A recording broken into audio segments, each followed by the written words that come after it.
세 번째, 서브시드를 제공하지 못하는 곳들은 아무것도 투자하지 않으면서 서브시드를 무조건 악의 축으로 매도합니다. 물어보겠습니다. 본인들의 회사에서는 무엇을 해주나요?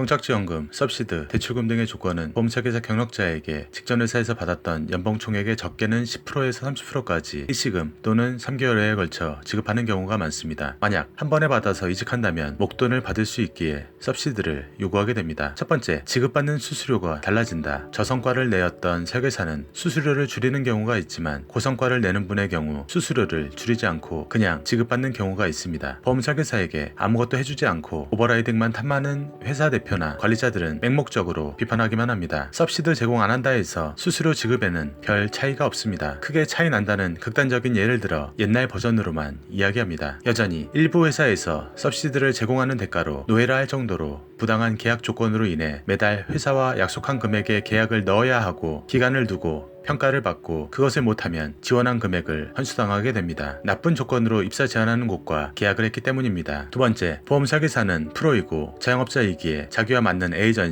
에이전트들과 계약합니다. 프로 선수가 몸값으로 이적료를 받고 팀을 옮깁니다. 팀은 그 이적료를 감당할 수 있다면 이적 제한을 하고 선수는 제한받은 그 조건이 맞으면 이적을 하고 아니면 이적이 무산됩니다. 나중에 실력이 떨어지면 이적료는커녕 연봉받고 옮기다 마지막에는 연봉마저 지급해줄 곳이 없어 선수생을 마감합니다. 이들을 돈 받고 옮긴다고 해서 비판할 수 없습니다. 그 세계에서는 당연하게 생각되는 것입니다. 선수도 1인 기업이고 보험 설계사도 1인 기업입니다. 세 번째, 서브시드를 제공하지 못하는 곳들은 아무것도 투자하지 않으면서 서브시드를 무조건 악의 축으로 매도합니다. 물어보겠습니다. 본인들의 회사에서는 무엇을 해주나요? 투자 아무것도 안 하고 여전히 나만 믿고 아무것도 없는 불구덩이로 뛰어들어 모든 열정을 불태우라 한다면 안 될 말씀입니다. 그나마 투자해서 사람들을 스카우트하는 회사보다 좋은 것이 있어야 하는데 이 코로나 시기에 비밀 무기와 훌륭한 인프라 건설은 글쎄요 입니다. 오히려 서브시드 제공하는 회사보다 인프라와 영업 도구 제공에서 밀리는 것이 사실입니다. 보험 설계사들이 정착지원금, 대출금, 서브시드 제공해주는 회사에 입사하려면 자신의 가치를 스스로 입증시켜서 제대로 된 몸값을 요청하시면 됩니다. 그 이후의 것은 회사의 판단이고 좋은 조건을 받아낸다면 그것이 나쁘다고 부정하기는 어렵습니다. 한번 망가진 보험회사는 재개하기 어렵습니다. 재개한다고 하는 것이 투자 안 하고 보험 설계사에게 기생해서 수수료 착취하는 것입니다. 이제는 옛날 데이터는 다 무시하고 리셋입니다. 좋은 제도를 가지고 보험 설계사에게 투자하지 않으면 좋은 보험 설계사를 영입할 수 없습니다. 투자하지 않고 보험 설계사의 수당 일부를 가로채려고만 한다면 날강도와 다를 바가 없습니다. 이제는 보험 설계사에게 투자하고 자기 것을 많이 내어주는 회사들이 생겨나고 있습니다. 그렇지 못한 곳들은 남 비난 그만하고 조용히 사업을 접어야 합니다. 저희도 정착지원금, 대출금, 서브시드 제공합니다. 하지만 보험 설계사 분들에게 노예와 같은 보험 수수료 지급과 말도 안 되는 무게를 지게 하지 않습니다. 하나의 제도일 뿐입니다. 그 대상도 분명 정해져 있고요. 이 제도를 무조건 욕하는 사람들의 의도와 실체를 조금 더 생각하셔야 합니다. 최종 선택 또한 신중하게 하셔야 합니다. 지금 선택은 소중한 내 인생의 일부이기 때문입니다.